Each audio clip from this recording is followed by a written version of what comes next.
Financial Reporting Through the Lens of a Property Casualty Actuary. Part 5, Financial Health of Property Casualty Insurance Companies in the U.S. Chapter 21, Measurement Tools. Before we discuss what the tools mentioned in the introduction do, it is important to disclose what they don't do. First, each measurement tool provides one piece of evidence and should not be taken as the only evidence of a healthy or troubled insurance company. For example, an insurance company may have usual values for each of its Insurance Regulatory Information System, or IRIS ratios, but something about the company's exposures or a pending regulatory decision may result in a risk of material adverse deviation in the company's reserves, and such risk could be material to the company's surplus. The risk of material adverse deviation would be discussed in the Statement of Actuarial Opinion, SAO, by the appointed actuary, and in reading that disclosure, the regulator would determine the necessary steps for further investigation. In this example, neither the results of the IRIS ratios nor the SAO should be considered alone. Other information should be incorporated into an evaluation of an insurance company's health. Second, these tools don't supplant the audit of an insurance company. In fact, the audited financial statements are themselves a tool used by the stakeholders and regulators of an insurance company. Further, these tools will not ensure that the data used as input into the tools is accurate and complete, nor will they provide any insight as to whether the company's management has good internal management, systems, and controls in place. However, weaknesses in company management, systems, and/or controls eventually leach into the output from the tools. Finally, these tools will not identify fraud, which can be difficult to uncover. Ways in which these tools are used to measure financial health. When viewed together, these tools can provide valuable insight into the financial health of a property casualty insurance company.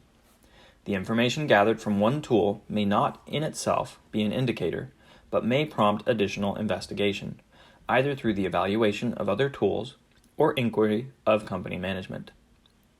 Further, the results from a single year may not immediately suggest financial impairment. However, a review of these results over several years may identify a trend in that direction. When reviewed together and across multiple years, these tools can be used to provide an early warning of companies that are of higher risk for financial impairment. Annual and quarterly financial statements and schedules. Insurance companies are required to file financial statements every quarter. To summarize what we learned in preceding chapters, substantial detail is contained in the annual filing, i.e., as of December 31, including qualitative information in the form of detailed notes to financial statements and interrogatories. These statements are filed under statutory accounting principles. As discussed, statutory accounting focuses on protecting the policyholder and therefore is known as maintaining more of a conservative stance relative to generally accepted accounting principles. Assets and liabilities tend to be measured on a basis that includes some cushion in the event of financial impairment. There are two perspectives of financial health measured by the statutory financial statement: balance sheet strength and earnings potential. In terms of balance sheet strength, regulators are concerned with an insurance company's claim-paying ability and therefore focus on areas that could impair solvency. Two such areas are loss and loss adjustment expense, or LAE, reserve, and unearned premium reserve adequacy. Loss and LAE reserves make up the largest item on the liability side of an insurance company's balance sheet, representing 1/3 of total liabilities, surplus, and other funds at year-end 2018 for the U.S. property casualty insurance industry. Coupled with unearned premium reserves, these liabilities represent nearly half of the total 2018 liabilities, surplus, and other funds for all U.S. property casualty insurers in aggregate. The 5-year historical data exhibit provides a historical view of how an insurance company's losses have developed over time. Additionally, the notes to financial statements provide management discussion of changes in incurred loss and LAE. Data from Schedule P, Parts 2 through 4, can also be used to perform independent tests of a company's reserve adequacy. Because loss reserves are stated on a net of reinsurance basis on the balance sheet, reinsurance collectability is also an area of risk relative to the statutory financial statements. The provision for reinsurance is established on the liability side of the balance sheet to offset some of this risk by excluding a portion of reinsurance recoverables from unauthorized and overdue authorized reinsurers. Despite the establishment of the provision for reinsurance, reserve credit risk still exists. The notes to financial statements are a means to identify reinsurance that is unsecured, uncollectible, or in dispute. And Schedule F Part 3 can be used to identify the company's reinsurers so that additional review of the reinsurer's financial strength can be performed. For example, the credit rating of each reinsurer that is, can be determined from recognized rating agencies, such as those mentioned later in this chapter. Accident year loss and LAE ratios from Schedule P, Part 1, provide insight into the adequacy of claim reserves and unearned premium reserves. For example, property casualty actuaries look at current accident year incurred loss and LAE ratios by line of business relative to prior year ratios adjusted for rate change and trend. Deviations from anticipated trends are typically investigated to assess adequacy of loss and LAE ratios on the current accident years. To illustrate, for a line of business experiencing loss trend of plus 5% and rate change of minus 3% on premiums earned in 2019 over 2018, one might initially expect the accident year 2019 loss and LAE ratio to be approximately 8% higher, which is 1.05 divided by 0.97 minus 1, than that for 2018. That is, if the accident year 2018 loss and LAE ratio was 60%, one would expect the accident year 2019 ratio to be 65%, which is 60% times 1.08. If the loss and LAE recorded in Schedule P Part 1 for accident year 2019 was 55%, one might question the rationale behind an improvement in loss ratio when deterioration was expected. Additionally, deficiencies in loss and LAE reserves or current accident year loss and LAE ratios in excess of 100% lead to further investigation of whether the unearned premium is adequate to cover losses that will emerge as premium is earned. In performing such an investigation, consideration is often made for investment income. In terms of the asset side of the balance sheet, property casualty insurance companies tend to invest in short duration, relatively liquid fixed income investments. Nearly 50% of the assets held by U.S. property casualty insurers at year-end 2018 were in bonds. However, the financial crisis in 2008 taught us that even conservative investment strategies can pose a risk to insurance companies. Changes in asset values and yields on invested assets are monitored to assess this risk. Further, investment in asset classes where the level of risk exceeds industry norms stimulates investigation of the hedging strategies a company has in place to mitigate risk. While a company's balance sheet may appear financially solid, future earnings can be impaired by a company's underwriting, pricing, and investment strategy. Although the annual statement schedules and exhibits may not be able to uncover a weakening in earning strength on their surface, trends in financial ratios and other analysis of year-over-year changes in income statement line items can provide an early warning. Examples of such trends include rapid and substantial growth in written premium and the timing of such growth relative to the underwriting cycle. In soft markets, it is difficult to achieve significant growth without concessions on price or commission levels. The 5-year historical data provides historical premium volume on a gross and net basis to assist in measurement of a company's growth. Increases in underwriting or other expense ratios. This may also be a sign that an insurer is conceding commission to grow or maintain business. Increases in commissions or other expenses mean that there is less premium available to pay losses. The income statement and Part 3 of the Underwriting and Investment Exhibit, or U&IE, and the Insurance Expense Exhibit, IEE, are sources of this data. Deteriorating loss ratios. Historical loss ratios can be observed on a calendar year basis in the 5-year historical data or by accident year and line of business in Schedule P. Deterioration in loss ratios implies that pricing is not keeping pace with the underlying risk being underwritten. Further investigation into a company's price monitoring practices relative to peer benchmarks and ability to increase rates would be warranted. Increased exposure to catastrophic or large events. A review of writings by state in Schedule T and writings by line of business per the U&IE can help to identify catastrophe exposure. A company with premium concentration in Florida homeowners business suggests that the company may have increased exposure to hurricane risk. Further, a review of Part 2 of the general interrogatories provides information regarding a company's probable maximum loss and provisions in place to protect the company against such loss, such as a catastrophic reinsurance program. Losses on investment. Changes in mix of invested assets by class and/or declining yields on investment assets. Such trends may suggest a change in a company's investment strategy or lack of control in the strategy. Increases in the provision for reinsurance. Changes in the provision for reinsurance, as displayed in the capital and surplus account of the income statement, can be a sign of increased credit risk. Quarterly statements provide more limited information than what is included in the annual filing.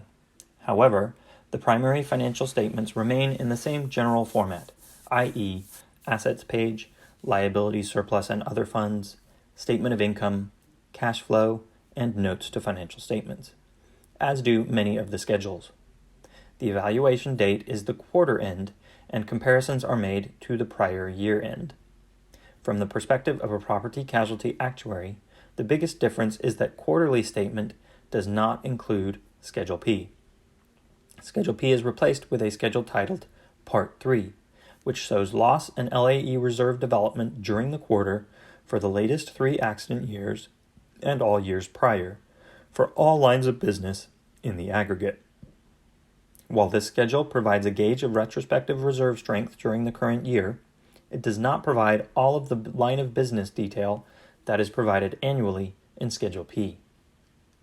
There is a wealth of information contained in the annual and quarterly statements, but because more than 5,000 companies file their statements, state regulators of insurance companies may not have the resources available to analyze these filings in detail for every company domiciled or licensed to write business in their state.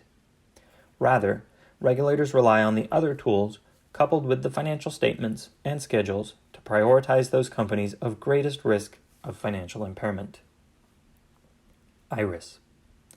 As discussed in Chapter 20, IRIS Ratios, IRIS is one tool used by regulators. The IRIS ratios focus on balance sheet strength and the earnings quality through measures that assess growth, profitability, liquidity, and reserve development and adequacy. Although the IRIS ratios results are not widely available to the public, they can be calculated directly from an insurance company's annual statement. We have done so for Fictitious in Appendix 1 of this publication. While there is no direct link to regulatory intervention based on the results of these ratios, the results of the IRIS values are considered by regulators in conjunction with other solvency monitoring tools, such as risk-based capital, RBC, to prioritize those insurance companies requiring immediate regulatory attention. RBC. RBC is another tool that considers balance sheet strength and future earnings. Balance sheet risk is considered in the asset risk charges, R0 through R3, while profitability of future writings is contemplated through the underwriting risk charges, R4 and R5, and the catastrophe risk charge, RCAT. The calculations underlying an insurance company's RBC are confidential and cumbersome to perform without using the spreadsheet provided with the NAIC instructions.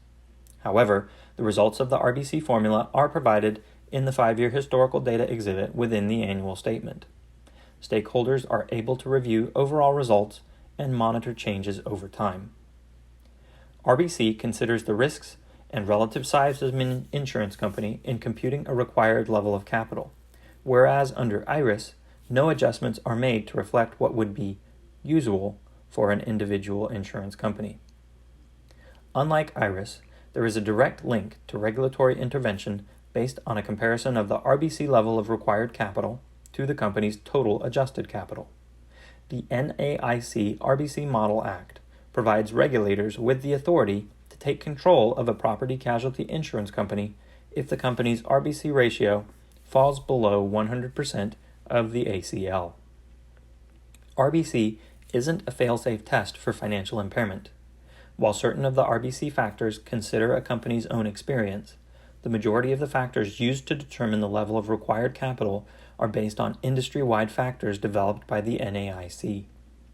As a result, while a company's RBC ratios may not require any specific action by the company management or regulatory authorities, this doesn't mean that the company is safe from future impairment. The trend test is one way that the RBC results are used to identify companies that may become financially impaired. The purpose of the trend test is to identify companies likely to fall in the company action level RBC in the coming year, and require those companies to take action before that happens. The trigger for application of company action within the trend test is having an RBC ratio within 100 points of the company action level RBC, coupled with a current year combined ratio of more than 120%. SAO. The SAO provides assurance of a qualified actuary that the company's loss and LAE reserves are reasonable on a gross and net of reinsurance basis. It is not an opinion on the solvency of an insurance company, but an opinion on the adequacy of what is typically the largest item on an insurance company's balance sheet. Significant deviations in this balance may have a material impact on a company's solvency. Therefore, the actuary will provide commentary of any significant uncertainties or risks that could result in a material adverse deviation in the company's recorded reserves. A determination by the appointed actuary that the reserves are anything other than reasonable, and relevant comments that indicate there are significant risks and/or uncertainties that could result in material adverse deviation, are two triggers of additional scrutiny by regulatory authorities. One thing the SAO does not tell the reader is the company's reserve position within the appointed actuary's range, if the appointed actuary calculates a range. A company that is exposed to significant risks and uncertainties, with reserves lying at the lower bound of the actuary's range, would be subject to greater concern than a company exposed to the same level of risk with reserves in the high end of the appointed actuary's range. There is no document available for public review, which includes rating agencies, that contains the appointed actuary's range. The appointed actuary's range is contained in the Actuarial Opinion Summary, AOS, SAO Documentation Report, and usually found in the work papers of the company's external auditors. As noted previously, the AOS is a confidential document for regulators only. The actuarial report contains the range. However, these reports contain restrictions on distribution and use due to their confidential nature, and therefore are not widely distributed. Similarly, while audit work papers may be subpoenaed for cause, they are not publicly available. AOS. The AOS is valuable in providing the regulator with context as to the company's reserve adequacy by providing the company's position relative to the appointed actuary's point estimate or range, if calculated, on a net and gross of reinsurance basis. It also provides details that explain to the regulator the cause for adverse development in the company's reserves over the past 5 years, where such development has exceeded 5% of surplus in 3 of those years. The AOS is also a confidential document that is only shared with the insurance company's state regulator. Credit rating agencies. Stakeholders also rely on financial strength ratings, FSRs, issued by credit rating agencies, CRAs, in the evaluation of financial health. FSRs represent a CRA's evaluation of an insurance company's ability to meet ongoing obligations to its policyholders. This is in contrast to debt or issuer credit ratings, which are also provided by CRAs. Debt or issuer ratings represent the CRA's evaluation of a company's ability to meet debt obligations. Debt or issuer credit ratings are provided on the creditworthiness of the entity as a whole, or on individual debt instruments. Of the CRAs that rate insurance companies, AM Best is the only one that focuses exclusively on the insurance industry, providing FSRs and debt and issuer ratings. AM Best rates thousands of insurance entities across the globe. Other CRAs, such as Standard & Poor's, S&P, Moody's, and Fitch, serve a wide range of industries, ranging from aerospace to utilities, financial institutions, and the public sector, and are prevalent in the area of debt and issuer ratings. Ratings are based on qualitative and quantitative analysis of a company's financial statements and organization. Each CRA uses its own criteria. Qualitative factors can include corporate governance, product development, composition of capital structure, asset quality, investment strategy, reserve adequacy, claims management, contingent assets and liabilities, and the level of reinsurance dependency. Quantitative analysis includes running a company's financial data through capital adequacy models. Each CRA has its own internally developed model that computes required capital levels. Similar to RBC, the required capital levels are computed and compared to an insurer's capital to produce a ratio that translates to letter ratings. Examples of CRA models include Best's capital adequacy ratio and S&P's capital adequacy ratio. The higher the rating, the greater the ability the company is deemed to have to meet its ongoing insurance obligations. The ability to meet ongoing insurance obligations generally diminishes as ratings decrease. For example, AM Best's FSR scale includes 7 rating symbols from A+, superior, to D, poor, with rating notches applicable to symbols A+ through C, weak, to reflect a gradation of financial strength denoted by an additional plus or minus. With the rating notches, there are a total of 13 FSR designations.